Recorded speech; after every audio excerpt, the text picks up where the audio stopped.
یہ پہلو ہمیں یہ سکھاتا ہے کہ ہم زمین کی حفاظت کریں، کیونکہ یہ خدا کی دی ہوئی امانت ہے۔ بائبل میں لکھا ہے، اور خدا نے آدم کو لے کر باغ عدن میں رکھا کہ اس کی باغبانی اور نگہبانی کرے۔ پیدائش 2 باب اور 15 آیت۔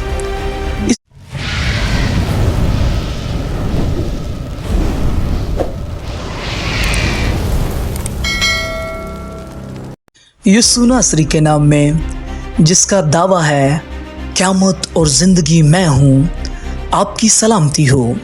میرا نام ادیب شہزاد ہے اور میں ایک ڈیووشنل تھاٹ کے ساتھ آپ کی خدمت میں حاضر ہوں، جس کا عنوان ہے، کیا سیلاب، زلزلے اور بادل کا پھٹنا آخری دنوں کی نشانی ہے؟ دنیا میں آئے دن ہم ایسی خبریں سنتے ہیں جو دل کو دہلا دیتی ہیں۔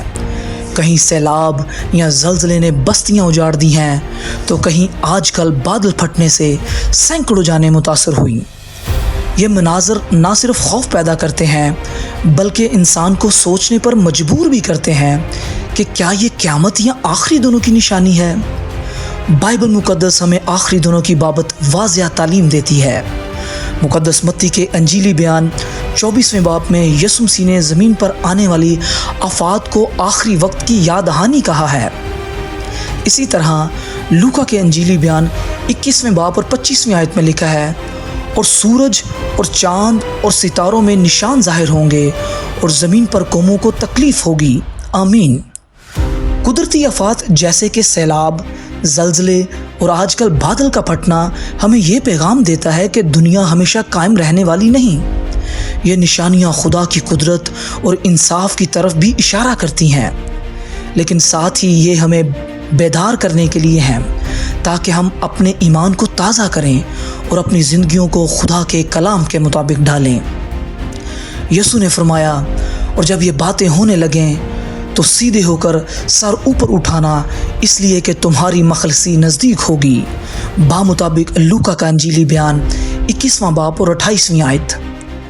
اس کا مطلب یہ ہے کہ یہ نشانیاں خوف کے لیے نہیں بلکہ مسیح کی آمد قریب ہونے کی خوشخبری ہیں۔ اگر دنیاوی نظر سے دیکھا جائے تو سیلاب اور بادل کا پھٹنا موسمیاتی تبدیلی، بے احتیاطی اور فطرت کے ساتھ انسان کی چھیڑ چھاڑ، بے جا جنگلات کی کٹائی، گلوبل وارمنگ، زمین کے درجہ حرارت میں اضافہ اور ماحول کی آلودگی نے بارشوں کے نظام کو متاثر کیا ہے۔ جب انسان خود فطرت کے اصولوں کو توڑتا ہے تو اس کے نتائج بھی تباہ کن صورت میں ظاہر ہوتے ہیں۔ یہ پہلو ہمیں یہ سکھاتا ہے کہ ہم زمین کی حفاظت کریں، کیونکہ یہ خدا کی دی ہوئی امانت ہے۔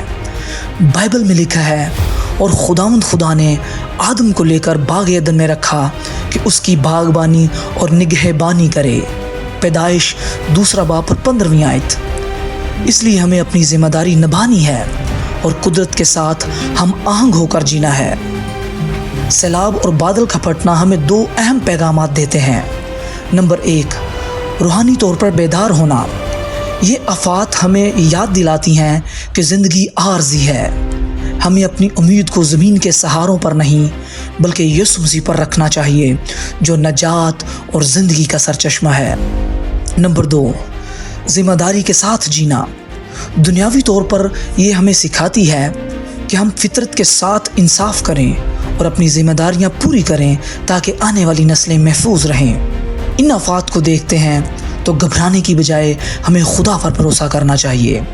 جیسے نوح کے زمانہ میں سیلاب ایک انتباہ اور نجات دونوں کا ذریعہ تھا، ویسے ہی آج کی آفات ہمیں مسیح کی آمد کی طرف متوجہ کرتی ہیں۔ آئیں ہم اپنی زندگیاں خدا کی حضور جھکائیں، توبہ کریں، ایمان میں مضبوط رہیں اور اس زمین کو خدا کی طرف سے تحفہ سمجھ کر استعمال کریں، تاکہ جب مسیح آئے تو ہم خوف زدہ نہ ہوں بلکہ خوشی سے اس کے استقبال کرنے والوں میں شامل ہو سکیں۔ آمین۔